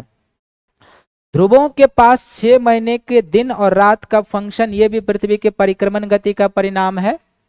और फिर 1-2 पॉइंट और होगा। दिन और रात की लंबाई, जैसे मैंने पहले बताया, ये दिन और रात की जो लंबाई है ये किस में है? घंटों में है। कभी दिन की लंबाई 11 घंटे तक की होती है, कभी दिन की लंबाई 12, 12.5, 13 घंटे की होती है। तो ये पृथ्वी के परिक्रमण गति का परिणाम है। और कर्क संक्रांति और मकर संक्रांति का होना भी पृथ्वी के परिक्रमण गति का परिणाम है। ये पृथ्वी का ऑर्बिट है, आप इसको ध्यान से देखो तो इसमें जो मैंने बताया वो सारा आ जाएगा। देखो 21 जून को सूर्य की किरणें डायरेक्टली फॉल करती है कहां पर? कर्क रेखा के ऊपर। तो जब 21 जून को सूर्य की किरणें डायरेक्टली फॉल करती है कर्क रेखा के ऊपर, तो इसको हम लोग कहते हैं कर्क संक्रांति, या इसको ग्रीष्म अयनांत भी कहते हैं। ठीक है? नहीं, परिक्रमण और परिभ्रमण अंतर है। परिक्रमण हो गया ऑर्बिट, परिभ्रमण हो गया अपने एक्सिस पर। तो जब 21 जून को सूर्य की किरणें कर्क रेखा के ऊपर डायरेक्टली होती है तो उसको कर्क संक्रांति या ग्रीष्म अयनांत कहते हैं। इस तिथि को उत्तरी गोलार्ध में होगा ग्रीष्म ऋतु, तो दक्षिणी गोलार्ध में होगा शीत ऋतु। और इसी तारीख को क्या होगा? उत्तरी गोलार्ध में दिन की लंबाई सबसे अधिक, तो रात की लंबाई क्या हो जाएगी? सबसे छोटी होगी। 22 दिसंबर को सूर्य कहां पर डायरेक्टली फॉल करता है? मकर रेखा के ऊपर। तो इसको हम लोग क्या कहते हैं? मकर रेखा पर होता है, तो इसको मकर संक्रांति कहते हैं या शीत अयनांत कहते हैं। और इस समय दक्षिणी गोलार्ध में होगा ग्रीष्म ऋतु और उत्तरी गोलार्ध में शीत ऋतु, क्योंकि उत्तरी गोलार्ध में सूर्य की किरणें तिरछी होकर आएगी। और 22 दिसंबर को सूर्य मकर रेखा के ऊपर है तो दिन की लंबाई दक्षिणी गोलार्ध में बड़ी होगी, रातें वहां छोटी होंगी। उत्तरी गोलार्ध में 22 दिसंबर को रातें छोटी, रातें सबसे बड़ी और दिन छोटी। और 21 मार्च और 23 सितंबर को सूर्य की किरणें डायरेक्टली फॉल करती है विषुवत रेखा के ऊपर। तो जब 21 मार्च और 23 सितंबर को सूर्य की किरणें डायरेक्टली फॉल करती है विषुवत रेखा के ऊपर, तो इस स्थिति को हम लोग कहते हैं विषुव। विषुव में दो चीजें हैं, 21 मार्च को बसंत विषुव होता है उत्तरी गोलार्ध में, और जब उत्तरी गोलार्ध में बसंत ऋतु होगा तो दक्षिणी गोलार्ध में उस समय शरद ऋतु होगा। और 23 सितंबर को शरद विषुव होता है, अर्थात जब 23 सितंबर को उत्तरी गोलार्ध में शरद ऋतु होगा तो दक्षिणी गोलार्ध में उस समय बसंत ऋतु होगा। ये कर्क संक्रांति, मकर संक्रांति, विषुव, दिन रात की लंबाई, सारा फंक्शन इसी से है। और 21 मार्च और 23 सितंबर को क्योंकि सूर्य की किरणें डायरेक्टली फॉल करती है इक्वेटर के ऊपर, इसलिए दिन और रात की लंबाई बिल्कुल समान होगी। 12 घंटे का दिन भी होगा और 12 घंटे का रात भी होगी। ये है इसका। तो जो पृथ्वी का परिक्रमण है इसका क्या क्या परिणाम हुआ? लीप वर्ष का होना, ऋतु परिवर्तन जो आपने इमेज से देखा, उपसौर एवं अपसौर, विषुव को देख लिया, सूर्य का उत्तरायण और दक्षिणायन, ध्रुवों के ऊपर 6 महीने का दिन और रात, फिर दिन और रात की लंबाई, इस लंबाई को आप घंटों में समझेंगे, और फिर कर्क संक्रांति और मकर संक्रांति, ये सभी पृथ्वी के परिक्रमण गति के परिणाम हैं। क्लियर है सभी का? क्लियर है? तो कुछ एमसीक्यू हम लोग कर लेते हैं कम से कम कल के क्लास का। लाएं प्रश्न? तो देखो पहला प्रश्न है, अक्षांश रेखा के बारे में क्या सही है ये आपको बताना है। अक्षांश रेखा के बारे में क्या सत्य है ये देखो। सबसे पहले जब आप एग्जाम देने के लिए जाएं तो इन्हीं को सर्किल कर लीजिए कि क्या सत्य है क्या असत्य है। ये पहला है, यह एक वास्तविक रेखा होती है। दूसरा है, देशांतर रेखाओं का अनुसरण करते हैं। विषुवत रेखा से ध्रुव की ओर जाने पर अक्षांश रेखा की लंबाई समान होती है। क्या सत्य है बताइए? कल बताया था आप लोगों को।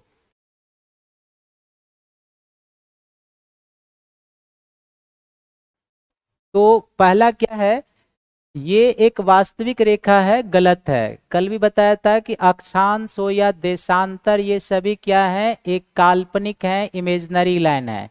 देशांतर रेखाओं का अनुसरण करते हैं ये तो होगा ही नहीं, क्योंकि अक्षांश रेखाएं विषुवत रेखा के समानांतर होते हैं, ये 0 डिग्री के समानांतर होते हैं। विषुवत रेखा से ध्रुव की ओर जाने पर अक्षांश की लंबाई समान होती है, ये भी गलत है। जैसे जैसे आप विषुवत रेखा से ध्रुव की ओर जाएंगे अक्षांश की लंबाई क्या होते जाती है, कम होते जाती है। और इसीलिए आपको कल बताया था कि 0 डिग्री को हम प्रधान अक्षांश इसलिए मानते हैं क्योंकि वो सबसे लंबी अक्षांश रेखा है। क्लियर है ना? तो आपका आंसर क्या हो गया? D, none. इसमें से कोई सही नहीं है। नेक्स्ट प्रश्न है, देशांतर रेखाओं के बारे में क्या सत्य है? सभी देशांतर रेखाओं की लंबाई समान होती है। दूसरा है, 2 देशांतर रेखाओं के बीच की दूरी सभी जगह समान होती है। क्या सही है बताएं? क्या होगा दूसरे नंबर प्रश्न का उत्तर? जल्दी जल्दी बताओ सभी लोग।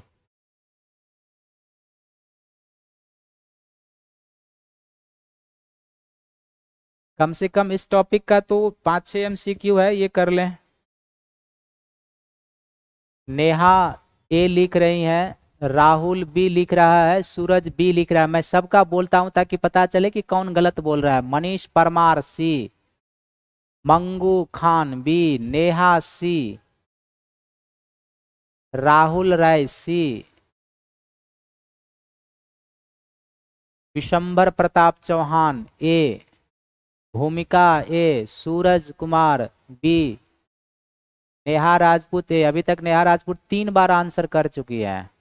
तो इसका आंसर क्या होगा देखो, मैंने आप दिमाग में इमेज को लाओ। ये 0 डिग्री देशांतर है और देशांतर रेखाओं की जो लंबाई होती है सभी की समान है, क्योंकि ये दोनों ध्रुव के एक ही बिंदु पर मिलते हैं। सही है।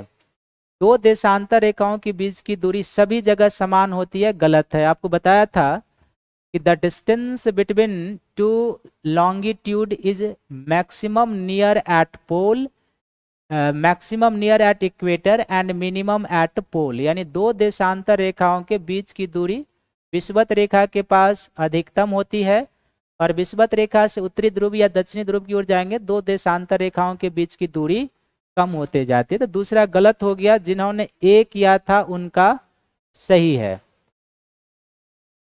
नेक्स्ट है, नीचे दिए गए कथन में असत्य कथन का चयन करना है। असत्य, 0 डिग्री अक्षांश और 0 डिग्री देशांतर रेखा एक दूसरे को अटलांटिक महासागर में क्रॉस करते हैं। और दूसरा है, अफ्रीका महाद्वीप विश्व का एकमात्र महाद्वीप है जहां से 3 प्रमुख अक्षांश रेखाएं और प्रधान मध्याह्न रेखाएं गुजरती है। कौन सा इसमें गलत है ये बताना है।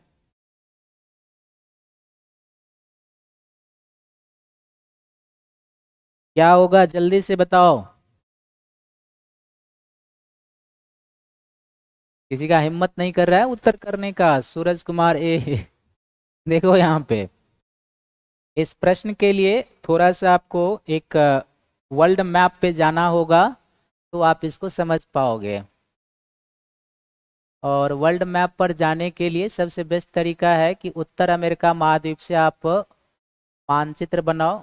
पूरा बनाने की कोई ज़रूरत नहीं है, जिससे अपना काम निकल जाए उतना ही आप बनाने का प्रयास करो। ये 0 डिग्री हो जाएगा।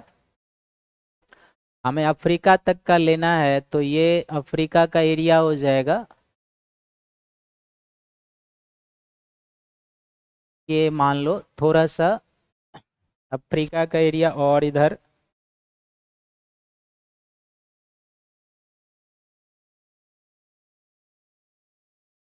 ये अफ्रीका मान लो, तो यहाँ से निकल जाएगा 23.5 डिग्री। 23.5 डिग्री क्या साउथ, यहाँ से निकल जाएगा 23.5 डिग्री क्या नॉर्थ। यानी ये कौन सी लाइन है, कर्क रेखा है। ये कौन सी लाइन है, विषुवत रेखा है। ये कौन सी लाइन है, मकर रेखा है। तो 3 प्रधान अक्षांश जो है ये केवल अफ्रीका महाद्वीप से ही गुजरता है। आप देख रहे हैं कि विषुवत रेखा भी है, कर्क रेखा भी है और मकर रेखा। ये तीनों प्रधान अक्षांश केवल और केवल अफ्रीका महाद्वीप से गुजरता है। और 0 डिग्री देशांतर लोगे, यहाँ पर ब्रिटेन है थोड़ा सा, और ये तो ब्रिटेन से जो जाने वाली ये अफ्रीका महाद्वीप से भी जाती है। तो 0 डिग्री देशांतर भी, तो ये 0 डिग्री देशांतर भी अफ्रीका महाद्वीप से जाती है। और ये 0 डिग्री देशांतर और 0 डिग्री अक्षांश अटलांटिक में एक दूसरे को क्रॉस कर रहे हैं, तो ये अटलांटिक महासागर हो जाएगा। तो विषुवत रेखा और 0 डिग्री देशांतर एक दूसरे को अटलांटिक में क्रॉस कर रहे हैं। और अफ्रीका एकमात्र महाद्वीप जहाँ से विषुवत रेखा, कर्क रेखा, मकर रेखा यानी 3 प्रधान अक्षांश और 0 डिग्री देशांतर गुजरता है। तो अब इसमें असत्य पूछ रहा है कि 0 डिग्री अक्षांश और 0 डिग्री देशांतर एक दूसरे को अटलांटिक महासागर में क्रॉस करते हैं, तो असत्य नहीं है ये। और अफ्रीका महाद्वीप विश्व का एकमात्र महाद्वीप जहाँ से 3 प्रमुख अक्षांश और प्रधान मध्याह्न, ये भी असत्य नहीं है।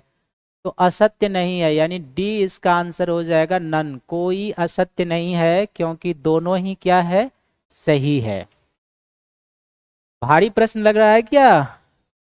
अगला प्रश्न है, असंगत युग्म का चयन करें, यानी कौन सही सुमेलित नहीं है। ग्रीड, अक्षांश और देशांतर का क्रॉस पॉइंट, जोन, 2 देशांतर रेखाओं के बीच की दूरी, गोरे, 2 अक्षांश रेखाओं के बीच की दूरी, इसमें कौन सही सुमेलित नहीं है ये बताना है। जल्दी से बताएं क्या होगा।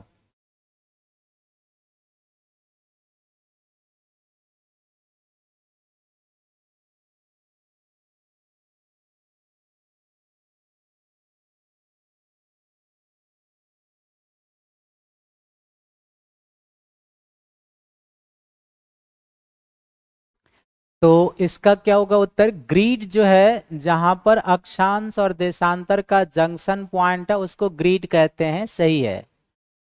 जोन, 2 देशांतर रेखाओं के बीच की दूरी, गलत है। देशांतर रेखाओं के बीच की दूरी को गोरे कहते हैं, यानी कि 2 देशांतर रेखाओं के बीच की दूरी को गोरे, और जोन 2 अक्षांश रेखाओं के बीच की दूरी को। असंगत पूछ रहा है तो दूसरा और तीसरा दोनों है, यानी कि आपका आंसर क्या हो जाएगा, डी, 2 और 3, क्योंकि दोनों एक दूसरे से क्या हो जाएगा, क्रॉस मैच हो जाएगा।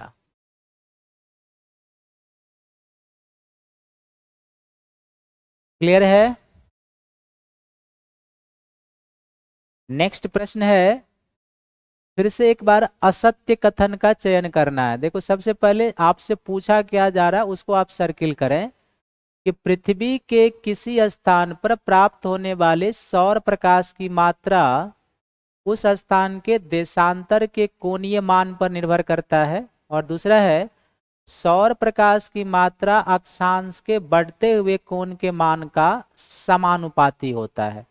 तो असत्य कौन है 5वें नंबर प्रश्न में, ये आपको बताना है। Quick fast fast.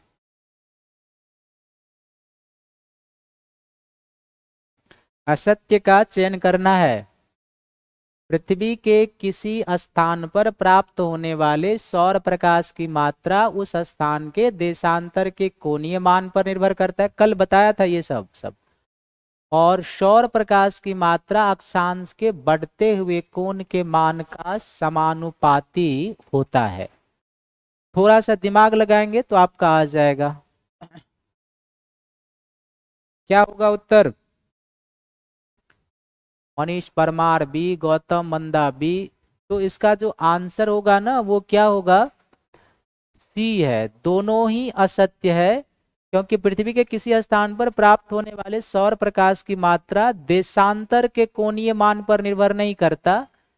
ये कल भी बताया था कि अक्षांश के कोणीय मान पर निर्भर करता है, अक्षांश के कोणीय मान पर, अक्षांश के कोणीय मान पर निर्भर करता है। और दूसरा है कि सौर प्रकाश की मात्रा अक्षांश के बढ़ते हुए कोण के मान का समानुपाती होता है। ये गलत है, समानुपाती नहीं होता है बल्कि ये व्युत्क्रमानुपाती होता है, अर्थात अक्षांश के कोण का मान बढ़ेगा, सौर प्रकाश की मात्रा कम होगी। ये आपको ध्यान में रखना है।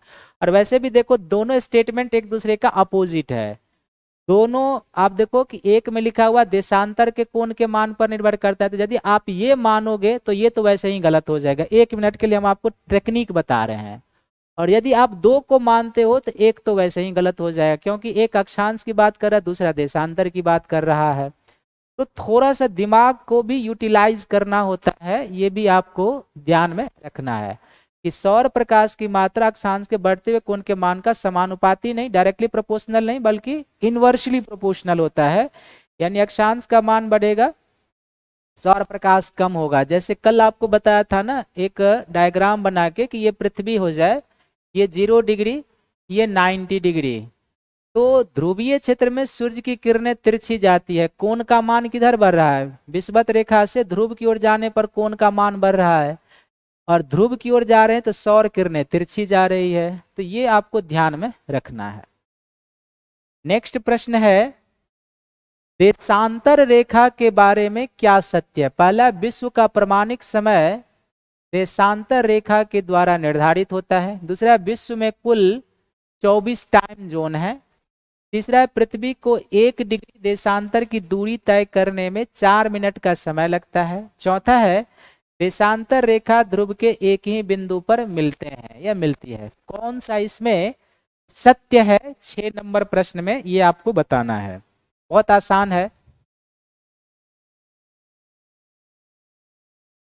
क्या सत्य है देशांतर रेखा के बारे में? विश्व का प्रमाणिक समय देशांतर रेखा के द्वारा निर्धारित। तो जिन्होंने डी किया है उनका सही है, सभी इसमें सही है। कल हमने आपको बताया था कि विश्व का प्रमाणिक समय देशांतर रेखा के द्वारा निर्धारित होता है, खासकर 0 डिग्री देशांतर से। विश्व में कुल 24 टाइम जोन है, प्रत्येक टाइम जोन के बीच 15 डिग्री या 1 घंटे का डिफरेंसेस। पृथ्वी को 1 डिग्री देशांतर की दूरी तय करने में 4 मिनट का समय लगता है, ये भी कैलकुलेशन करके बताया था। और देशांतर रेखा ध्रुव के एक ही बिंदु पर मिलती है, सही है ये आंसर। नेक्स्ट है कि निम्नलिखित में से किन देश से होकर मकर रेखा जाती है? ट्रॉपिक ऑफ कैप्रिकॉर्न किन देशों से होकर जाती है? Madagascar, Argentina, Botswana, Colombia. ये मैंने होमवर्क दिया था, जो किया होगा होमवर्क उसका सही। हालांकि ये सब एनसीईआरटी से थोड़ा सा ऊपर का स्तर है, लेकिन मैंने कहा था कि एक बार देख लेना है। तो आप बताओ कि मकर रेखा कहाँ से जाती है? Madagascar, Argentina, Botswana, Colombia.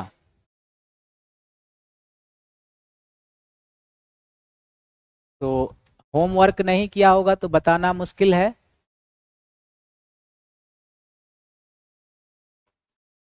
तो जो मकर रेखा है ये कौन सी है? 23.5 डिग्री साउथ अक्षांश की रेखा है। ये जाती है मैडागास्कर, जो हिंद महासागर में एक द्वीप है, वहां से।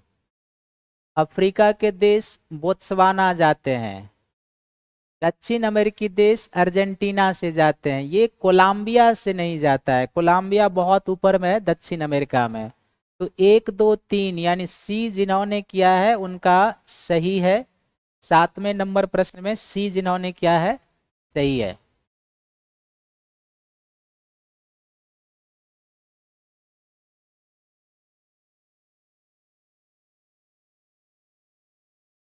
तो ये कुछ जो अक्षांश देशांतर आपको बताए थे उस टॉपिक का प्रश्न है। आगे जो आज आपको कराए हैं ना, ये एमसीक्यू आपको कल कराएंगे। यहाँ से एमसीक्यू कल। तो आज कक्षा समाप्त करते हैं। तो सभी को थैंक यू है, धन्यवाद है।